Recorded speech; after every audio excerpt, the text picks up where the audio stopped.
Tangira. Ingorane z'abagabo. Ingorane ya mbere ni ukugira umugore umwe ntimwumvikane. Ingorane ya kabiri ni ukubyagwa nawe ntubyare. Ingorane ya gatatu ni ugutunga ukabura ukwerera ukabura n'ugabira bakwerehere kandi ibintu bifite. Iya kane ni ukurwanya amategeko ya leta yasohotse utari buyakureho. Iya gatanu ni ukubyara umwana umwe akabibwa. Iya gatandatu ni ukugira bane batanu ukaburamo umwanya wawe watuma. Iya karindwi ni ukuruhana na se uri kumureba akabura icyo akumarira yapfa akabura icyo agusigira.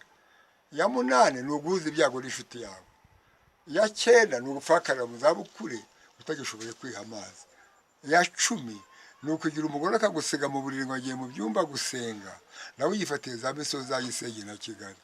Iya cumi n'imwe ni ukubaho utariho. Iya cumi na kabiri ni ukuba uri umusore ukajya gucyura abapfakaza abakobwa batabuze. Iya cumi na gatatu ni ugutwara n'undi muryango ntimushingirane. Iya cumi na kane ni ukugira ibintu ukabura babirya. Iya cumi na gatanu ni ukwima uwaguhaye. Iya cumi na gatandatu ni ukubaremaga nk'inshuti mwaganiye mwihereye iri kumvwa n'abandi. Iya cumi na karindwi ni ugukirira mu buto ugasazira mu bukene. Iya cumi n'umunani ni ukugira abagore bane batanu ukaburamo n'umwe wasura mu kigwi cya nyoko ngo akubumbabumba. Iya cumi n'icyenda ni ugusaba uwo wimye. Iya makumyabiri ni ukuri icyo abandi bafite kandi nawe ufite amaboko n'amaguru. Iya makumyabiri n'imwe ni ukwigisha umwana agasinda akabona akazi akabura icyo yimarira nawe akabura icyo akumarira. Iya makumyabiri na kabiri ni ukujya ukabura ubusigira. Iya makumyabiri na gatatu ni ukugira indirya ukabura amaboko yo kuyikorera. Iya makumyabiri na kane ni ukwitwa umugabo ntubewe. Iya makumyabiri na gatanu ni ukwanga ikibibwa cya mu gitondo bagasanga ari cyo ukora. Iya makumyabiri na gatandatu ni ukugira byinshi ntunyurwe nabyo. Iya makumyabiri na karindwi ni uguhita kuyikorera ukanga kumwakira yagera iyo atuye akagusangayo. Iya makumyabiri n'umunani ni ukubyuka ugenda ukabura icyo ucyura.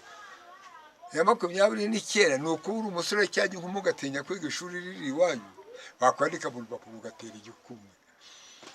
Iya mirongo itatu ni uguhita ku mupfakazi ukanga kumusuhuza kandi cyangwa umupfakazi utakizi.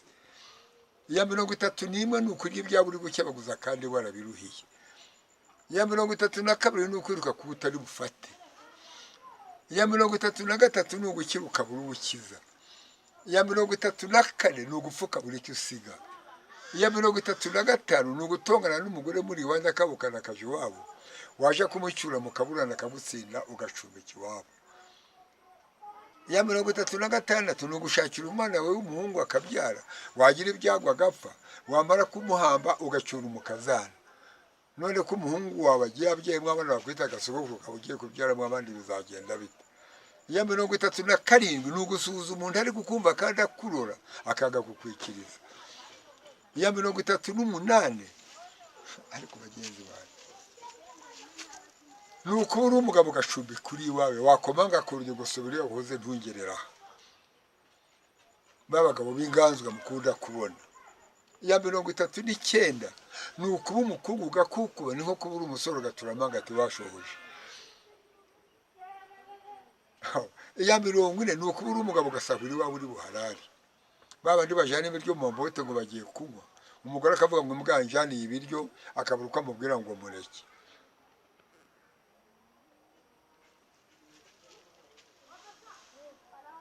Iya mirongo ine n'imwe ni ukosha umugore wa mugenzi wawe ukamutesha umugabo n'abana be mugiye kumutungira ahandi kandi n'uwawe yakunaniye.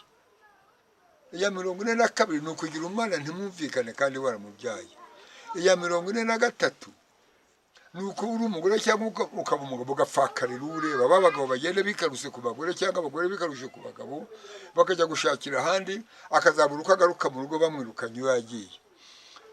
Iya mirongo ine na kane ni ukurya inshuro ukarya n'inshuti byose bigashira udahaza. Izo ni ingorane zahimbwe na Gahima Deogaratiyasi wo mu mudugudu wa Gisebeya na Rukorati mu kagari ka Ngoma mu murenge wa Kabaya mu karere ka Ngororero. Umugabo wimanye inshuro agatanya inshuro abandi bagahagira rimwe n'ubu ndacyahimba izindi nzazibabwira. Ndimaza kwa Rwamugeni. Sawa muzee.